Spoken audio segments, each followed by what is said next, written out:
Ndugu mwandishi wa habari na Watanzania wote kwa ujumla, lazima tuambiane ukweli bila kupapasa maneno.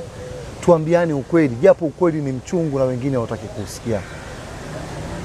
Uhalali wa uchaguzi duniani kokote unatafsiriwa kwa watu kufata sheria, katiba na kanuni tulizojiwekea. Uhalali wa uchaguzi haupatikani kwa sababu chama fulani kimeshiriki au chama fulani hakijashiriki. Naomba nikupe mfano tu katika michezo.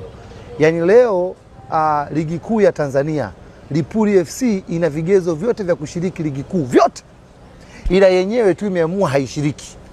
Marefa, nini, ligi imeisha, Simba au Yanga au Azam mbeba kombe, afu Lipuli inakuja kulalamika wakati yenyewe haikushiriki.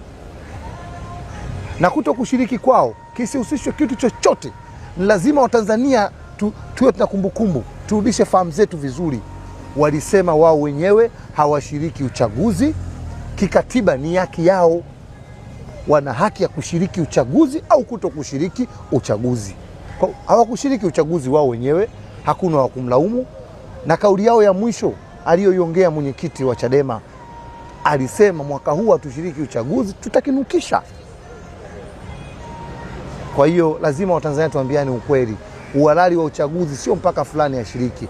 Vyama vya siasa vilivyoshiriki vilifuata taratibu, kanuni ambazo tumejiwekea, na uchaguzi wa halali, kampeni tumeziona zimefanyika.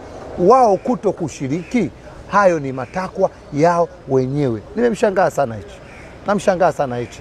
Sana. Anatoka anapotosha umma. Huu uchaguzi ulikuwa ni uchaguzi wa halali. Sema wao hawakushiriki, na wao sio katiba ya nchi kwamba ushiriki wao ndio uhalali wa uchaguzi.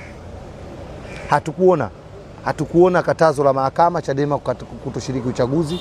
Hatukuona katazo la msajili wa vyama vya siasa Tanzania kwamba Chadema wasishiriki uchaguzi. Ni wao wenyewe katika vikao vyao waliweka mpira kwa pani.